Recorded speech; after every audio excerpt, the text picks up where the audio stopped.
छावा कहे जाने वाले छत्रपति संभाजी महाराज को इतिहास के पन्नों पर क्यों जगह नहीं मिली। एक ऐसा राजपुत्र जिन्हें बचपन में न तो माँ का प्यार मिला और न ही उनकी मृत्यु आसान हुई। हम सब ने स्कूल में इंडिपेंडेंस मूवमेंट की तो बहुत कहानियां सुनी है, पर आपको क्या पता है भारत के पहले इंडिपेंडेंस मूवमेंट का नाम था स्वराज्य। ईश्वर की इच्छा है राज्य आवे, इच्छा।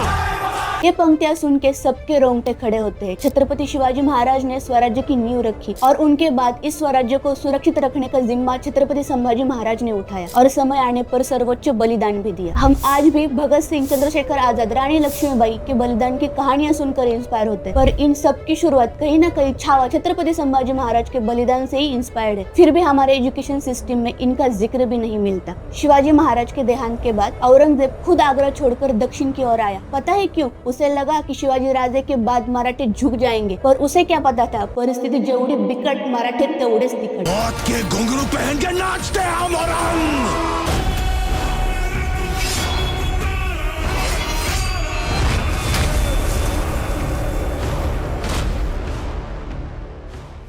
आज हम जानेंगे कि कैसे औरंगजेब ने क्रूरता की सारे हदें पार कर संभाजी महाराज की हत्या कर दी। संभाजी महाराज को कैद करने में औरंगजेब को किसने मदद की और कई सारे सवाल। सन 1680 में हनुमान जयंती के दिन छत्रपति शिवाजी महाराज का देहांत हुआ। उसी समय रायगढ़ पर राजगद्दी का उत्तराधिकारी कौन बनेगा, इस वजह से संभाजी महाराज के खिलाफ पॉलिटिक्स चल रही थी। इस फैमिली पॉलिटिक्स का फायदा उठाकर पूरा दक्कन मुगलिया सल्तनत के अधीन लाया जा सकता है, ये सोच रखकर औरंगजेब आगरा का किला छोड़ दक्कन की ओर निकल पड़ा। औरंगजेब पहले से कपटी और क्रूर था। उसने अपने सगे भाई और पिता तक को नहीं छोड़ा। उन्हें मार कर ही उसने मुगलिया ताज पहना था। इसी कुटिल सोच के साथ उसने दक्कन में अपने फंदे डालने शुरू किए। जहाँ युद्ध कर सकता था वहाँ युद्ध किया और जहाँ लालच के बल पर लोगों को खरीद सकता था वहाँ लालच का इस्तेमाल किया। उसका एकमात्र लक्ष्य था मराठा साम्राज्य, जो उसे आखिरी दम तक सताता रहा और जिसे वो कभी पूरी तरह से हासिल न कर सका। औरंगजेब की दक्कन विजय की पूरी कोशिश जारी थी। इधर शंभूराजे ने अपना राज्याभिषेक कर लिया था। राजे स्वराज्य की कमान संभालने के लिए तैयार थे। मराठा सरदार कवि कलश, महारानी येसुबाई और अन्य मंत्रियों के साथ मुगलों से लड़ने की योजनाएं बना रहे थे।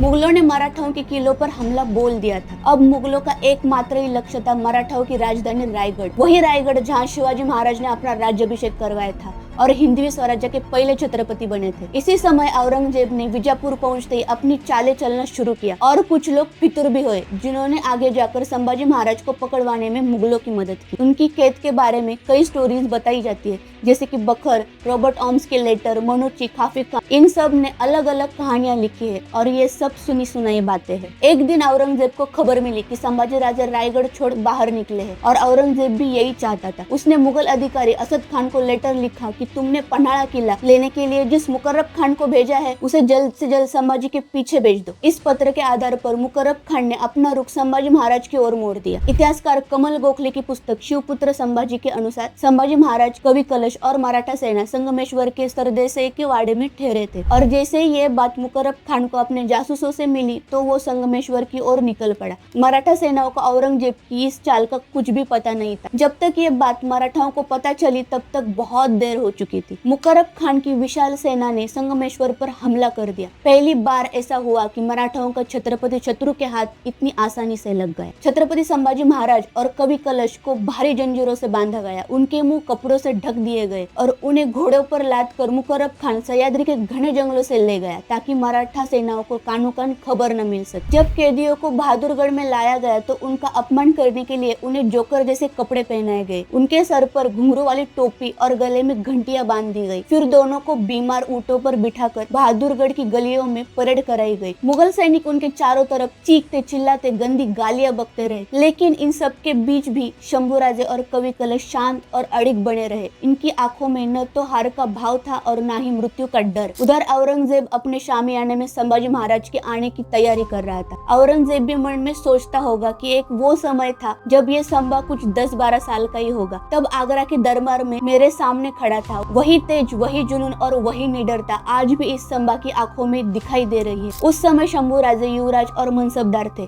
और आज एक कैदी बनकर औरंगजेब के सामने खड़े हैं। ये क्षण मराठा इतिहास के सबसे काले अध्यायों में से एक बन गया। गए। शंभूराजे की नजरें औरंगजेब की नजरों से भिड़ गई। इसी संभा ने मुझे कितने सालों तक दक्कन में नचाया और आज वो मेरा कैदी बना है। औरंगजेब अपनी इस जीत पर हंसता हुआ गर्व करते हुए अल्लाह का शुक्र अदा करने के लिए घुटनों पर बैठ गया और उसी क्षण कवि कलश ने एक वीर रस की कविता सुनाई। राजन तुम हो साचे, खूब लड़े हो जंग, देख तुम्हारा तेज तखत तेजत औरंग। हे राजन, आपने बहुत ही अच्छी तरह से युद्ध लड़ा है। आपका शरीर रक्त से लाल हो चुका है, जैसे बजरंगी ने पूरे शरीर पर सिंदूर लगाया हो। और आपका यही तेज देखकर औरंगजेब अपना तख्त छोड़ घुटनों पर बैठा है। ये सुनकर औरंगजेब आग बबूला हो गया और उसने तुरंत कैदियों को वहां से हटाने का आदेश दिया। औरंगजेब के सामने खड़े होकर संभाजी महाराज मुस्कुराए और उनकी ये मुस्कान औरंगजेब के गर्व को मिट्टी में मिला रही। फिर शंभूराजे और कवि कलश को अंधेरी काल कोठरी में बंद कर दिया। सजा के दिन औरंगजेब ने संभाजी महाराज से 3 सवाल पूछे। पहला, बता तेरा खजाना कहाँ है। दूसरा, हमारी सेना में कौन कौन तेरे साथ शामिल है। और तीसरा, अपना हिंदू धर्म छोड़कर इस्लाम कबूल करो। पता है संभाजी महाराज ने क्या जवाब दिया? न तो उन्होंने खजाने का पता बताया और न ही किसी का नाम लिया। धर्म परिवर्तन तो बिल्कुल भी संभव नहीं था। जान चली जाए पर धर्म न जाए, इसी विचार से उन्होंने औरंगजेब के हर सवाल को नकार दिया। इतनी क्रूरता के बाद भी ये संभव मुंह नहीं खोल रहा तो औरंगजेब ने क्रूरता की एक और हद पार कर दी। उनका मुंह जबरन खोला जाता है, उनकी जीभ को लाल गरम चिमटी से पकड़कर जड़ से खींच लिया जाता है। औरंगजेब इसके बाद शंभूराजे की आंखें निकालने का आदेश देता है। उनके नाखून खींचे जाते हैं, पूरे शरीर से चमड़ी उतारी जाती है। इससे भी उस औरंगजेब का मन नहीं भरा तो आखिरी आदेश में हमारे शंभूराजे और कवि कलश की गर्दन